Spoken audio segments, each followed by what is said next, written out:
The first time my mother told me about Chiguro, it had been the day before my 6th birthday, and I was excited about the decorations she'd been stringing up around the house and the smell of a cake baking in the oven. That warm anticipation turned icy cold when I saw her standing at the door to my room, a solemn look on her face.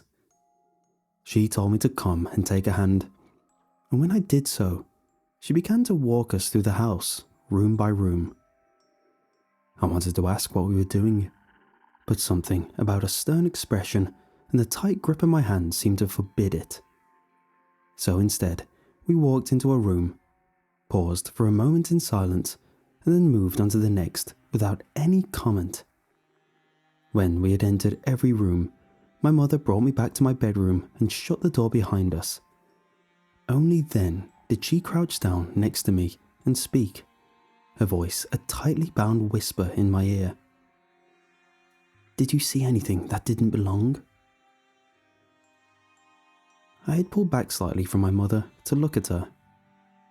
Was this a game? Was I in trouble? I was very little, but I already knew how to pick up my toys and keep things out of the floor. Had I forgotten something? Meeting her eyes, but still afraid to speak, I shook my head slightly. Her eyes furrowed, and she squeezed my hand harder. Not enough to hurt, but almost. "Stop and think. Did you see anything that didn't belong or look out of place? Something you didn't remember seeing before?" I didn't dare pull my hand away, and I could tell by the intensity of her gaze that this was important. And so I thought again, trying to go through each room in my head. The hallway? No. The bathroom? No. Mama's bedroom? No. Her office? Wait, wasn't there a different table in there? Yes, a low table of reddish wood I'd never seen before.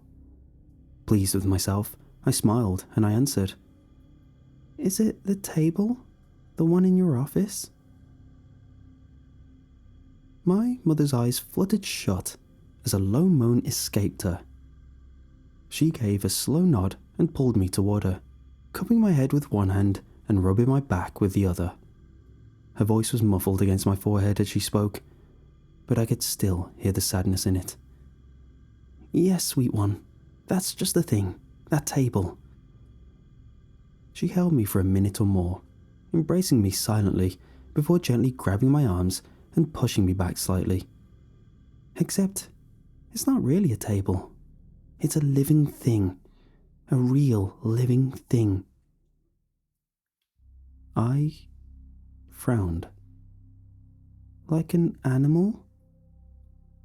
She nodded slightly. "Like an animal, yes. I don't think it's really an animal, and I think it's very smart, but yes."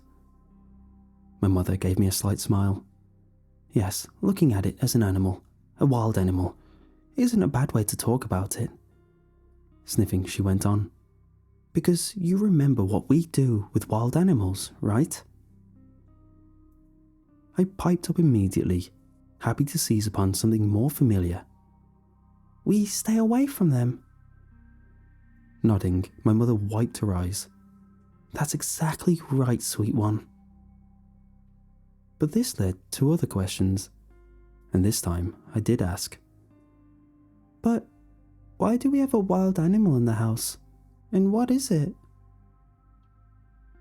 She stood up and led me to the bed, where we sat down. I didn't like that she was crying, but her voice grew steadier as she talked. She told me that the thing that looked like a table was called a chiguro, or at least that's what she had been taught to call it since she was a little girl my age. My mother said the word meant chair in a language they spoke in a far-off place called Zimbabwe, and while that might sound silly when it looked like a table, chiguro didn't always look like a table, or a chair for that matter. Every few weeks it changed to look like something different, a new lamp or dish, a new book or ottoman. There were only two ways to recognize where it was, either realizing that there was some object that didn't belong, or by actually touching it. She said if you touched it, you would get real sick to your stomach until you stopped touching it again. I could tell from her expression that touching it was really bad. I asked her where it came from, and again, why was it in our house? She said it had been in our family for nearly 80 years. My great-grandfather had travelled a lot in his later years, and one time when he came back, everyone noticed a new painting hanging on the wall. The family assumed that he had brought it back as a surprise, but he swore he hadn't. A few days later, the painting was gone, but there was a new radio in the parlour. This had been a source of excitement and mystery at first, until my mother's father, himself just a little boy at the time, had tried to turn the radio on. Instead of hearing static or music, he heard a shrill screech through the speaker as he collapsed to the ground, vomiting. Chigiro's effect on those that touched it had grown much less severe over the years, but it still paid to avoid prolonged contact. Over the next few years, they had tried different solutions to the Chigiro problem. They tried talking to it, but it didn't respond. They tried attacking it, but he was always back the next day in a new form. They even called a priest, but he left angrily after hearing their incredible story, convinced they were playing a prank on him. Eventually they moved, but that didn't work either. Because it follows the family. It was always assumed that my great-grandfather accidentally brought it back on his trip, as it stayed with him until he died. After that, it went to my mother's father, and then to her. One day, my mother told me she would be gone and it would come to stay with me. She could see I was growing scared, and she reached out to stroke my hair as she went on. "It's nothing to be afraid of, not really. Just don't touch it if you can help it, and move away quickly if you do, and don't stare at it. It doesn't like that very much." She offered me a smile. "Just follow those rules like the smart little girl that you are, and everything will be fine, okay?" And for the most part, it was fine. I grew up in that house, and then later another across the country when my mother remarried briefly. My stepfather was rarely home, and I doubted she ever told him about Chiguro at all. She rarely talked to me about it either. She'd occasionally ask if I'd noticed what it had changed into, or if I'd seen it do anything different. I never knew exactly what she meant by that, and she would never elaborate. But that question and its implications would always fill me with sharp, new dread. It reminded me that we had an intruder in our lives, a monster that was frightening, not because of what we knew about it, but because of all we didn't understand or suspect. I would have periods where I wouldn't sleep more than an hour or two a night, and when I did, my slumber was plagued with night terrors.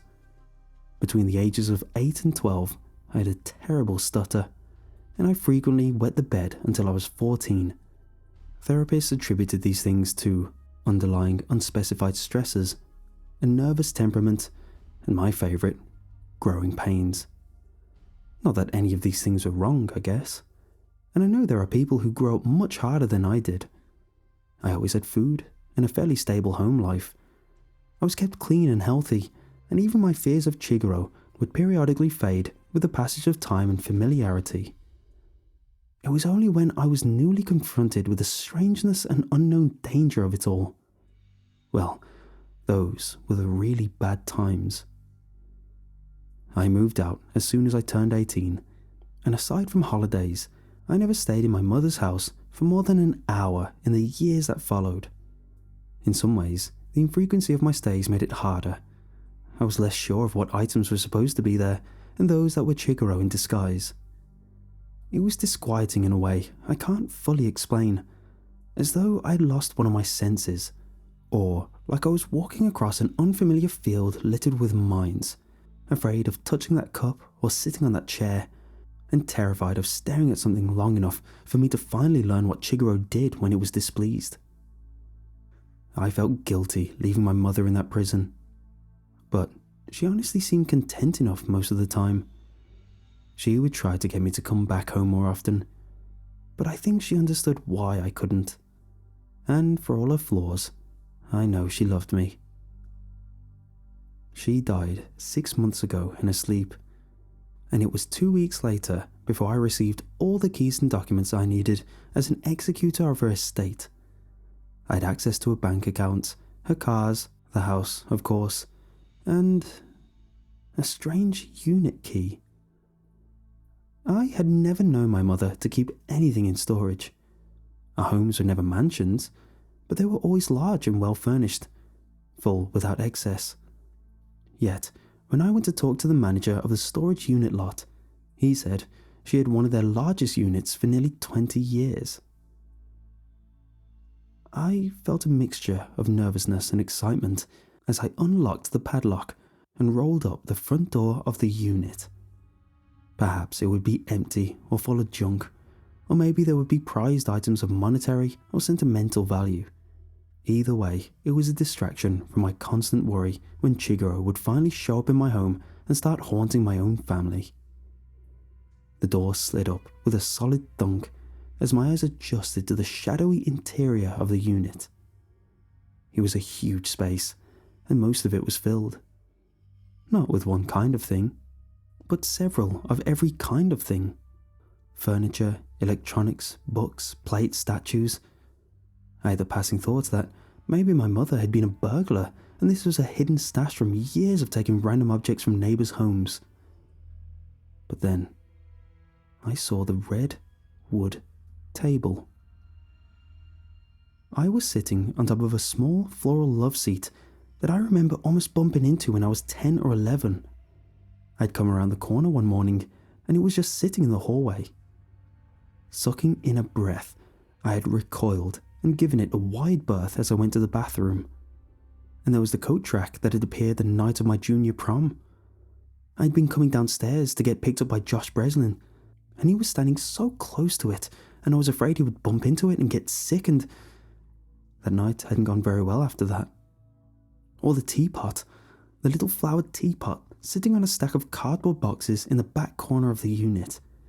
That was the first time that Chiguro had appeared in my room. I had woken up when I was 7 to see it sitting on my dresser, and when I realised what it had to be, I peed myself a little.